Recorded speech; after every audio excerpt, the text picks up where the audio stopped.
രാവിലെ 7:45 വീട്ടിൽ നിന്ന് ഇറങ്ങിയതാണ്. 8:30 ബസ്സിന് പോകാൻ വേണ്ടിയിട്ട്. മീറ്റിംഗ് ആയിരുന്നു ഇന്നലെ. ബ്ലോക്കിൽ മീറ്റിംഗ് ആയിരുന്നു. അത് നമ്മുടെ വകുപ്പിൻ്റെ മീറ്റിംഗ് ആയിരുന്നു ഇന്നലെ. ഇന്ന് ഇലക്ഷൻ്റെ മീറ്റിംഗ് ആയിരുന്നു. അപ്പോൾ ഇന്നലെ ഇന്നും ഒരേ സ്ഥലത്ത്, ഒല്ലൂക്കര ബ്ലോക്ക് ഓഫീസിൽ. ഇന്നലെ 9:25 വണ്ടിയിൽ പോയ ബസ്സിൽ. ഇന്ന് 8:30 ബസ്സിൽ പോകണമായിരുന്നു. 9:30 ആകുമ്പോഴത്തേക്ക് അവിടെ എത്തണം എന്ന് പറഞ്ഞിട്ട്. അയ്യോ, മടുത്തു. 8 മണിയായതായിപ്പോൾ. ഞാൻ വീട്ടിൽ വന്നതേ ഉള്ളൂ. അകത്തേക്ക് കയറിയിട്ടില്ല. ഒന്ന് കുളിക്കാണ്ട് അകത്ത് കയറാൻ പറ്റില്ലല്ലോ, കുഞ്ഞുള്ള വീടല്ലേ. അപ്പോൾ ഇത്ര നേരം വൈകാൻ കാരണം പാറുവിൻ്റെ ഫോൺ കഴിഞ്ഞ ദിവസം താഴെ വീണിട്ട് പൊട്ടിപ്പോയായിരുന്നു, വർക്ക് ചെയ്യില്ലായിരുന്നു. അപ്പോൾ അത് ഞാൻ ഇന്നലെ ടൗണിൽ നന്നാക്കാൻ കൊടുത്തു. ഡിസ്പ്ലേ പോയി. അപ്പോൾ ഇന്ന് വരാമെന്ന് പറഞ്ഞു ഞാൻ അവരോട്. ഇന്നലെ മീറ്റിംഗ് കഴിഞ്ഞിട്ടാണ് ഒരു സർവീസ് ചെയ്യുന്നൊരു കടയിൽ പോയിട്ട് ഇത് കൊടുത്തത്. അപ്പോൾ നാളെ വരാട്ടോ എന്ന് പറഞ്ഞു പോയി. ഇന്നലെ മീറ്റിംഗ് കഴിയുമ്പോൾ ഏതാണ്ട് 5 മണിയൊക്കെ ആയിട്ടുണ്ട്. അത് കഴിഞ്ഞ് കടയിൽ പോയി കൊടുത്തിട്ട്, ഇന്നലാണെങ്കിൽ പെരുത്ത മഴയായിരുന്നു, പോയി കൊടുത്തിട്ട് ഇന്നത് വാങ്ങാൻ ചെന്നു. 1600 രൂപ കണ്ണിക്കട പോയി. അതങ്ങനെ. പിന്നെ ഞാൻ ഇന്ന് മറുപടിക്കാരിൽ വന്നിട്ട്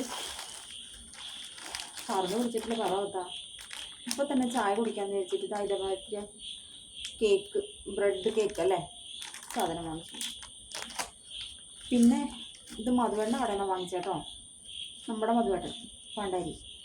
പിന്നെ നാളെ രാവിലത്തേക്ക് ഒരു കപ്പ വാങ്ങിച്ചിട്ടുണ്ട്. പിന്നെ പഞ്ചസാര ഉണ്ടാകുന്നില്ല. എനിക്ക് വല്ല വല്ല കുറുക്കന്മാരും വന്ന് പിടിച്ചിട്ട് പോകാമോ. 1 കിലോ പഞ്ചസാര വാങ്ങിച്ചു. പിന്നെ എന്താ, ഒരു കഷ്ണം മത്തങ്ങ വാങ്ങി. മത്തങ്ങയുടെ കൂടെ പയർ വാങ്ങി. പയർ ഇത്ര വേണ്ട, മത്തങ്ങ ഇത് വേണ്ട, ഇത് പകുതി മതി ഒരു കറിക്ക്. എൻ്റെ അമ്മേ, പിന്നെ എന്താ വാങ്ങിച്ചേ? ക്ലോസപ്പ് വാങ്ങി. പിന്നെ ഞാൻ 3 ചെറുനാരങ്ങ വാങ്ങി. ഇത്രയും സാധനത്തിനാകെ 189 രൂപയായി. വയ്യാന്ന് പറഞ്ഞാൽ വയ്യ. നാളെ ഇനി അവിടെ പിള്ളേരുടെ കൂടെ ഞാൻ തന്നെയുള്ളൂ. കൂടെ ജോലി ചെയ്യുന്ന ആൾക്ക് നാളെ മീറ്റിംഗ് ഉണ്ട്.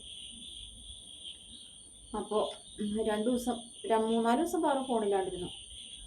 കൊടുക്കുമ്പോൾ ഭയങ്കര സന്തോഷം ഉണ്ടാവും കേട്ടോ. ചായ വെക്കാൻ പറയണം, കഴിക്കണം, എന്നിട്ട് ഞാൻ കുളിക്കുന്നുള്ളൂ. അത്ര വയ്യ. പിന്നെ എന്താ, വേറെ വിശേഷമൊന്നുമില്ല. ഇനി ഒന്ന് ചെന്ന് കയറി ചായ കുടിച്ചിട്ട് കുളിക്കാം. കുളിച്ചിട്ട് കുറച്ച് നേരം കഴിഞ്ഞിട്ടൊക്കെ അത്താഴം കഴിച്ചിട്ട് കിടക്കാം. സമയം 8 മണിയായി. മരോട്ടിച്ചാലും ഒന്ന് ബസ് ഇറങ്ങിയപ്പോൾ ഷാദു ഇടയ്ക്കിടയ്ക്ക് വിളിച്ചോണ്ടിരുന്നേ, അമ്മ എവിടെ എത്തി എന്ന് ചോദിച്ചിട്ട്. അപ്പോൾ മരോട്ടിച്ചാലിലേക്ക് എത്തിയപ്പോഴത്തേക്കും ഇറങ്ങി വന്നു. ഓട്ടോറിക്ഷകൾ 1-2 കിടക്കണ്ടായിരുന്നു. വേണമെങ്കിൽ എനിക്ക് ഓട്ടോ പോരാം. പക്ഷെ അപ്പോഴത്തേക്ക് ഇറങ്ങി വന്നു എന്നെ കൂട്ടാൻ വേണ്ടിയിട്ട്.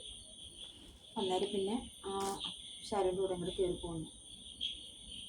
പിന്നെ 1-ാം തീയതി ആയിട്ട് നേരം വെളുത്തപ്പോൾ കുടുംബത്തിൽ നിന്ന് ഇറങ്ങിയതാ. അയ്യോ, പന്നിയും പോത്തൊക്കെ ഉണ്ടാവുക. സന്ധ്യവിളക്ക് വയ്ക്കാനായിട്ട് എനിക്ക് പറ്റിയിട്ടില്ല.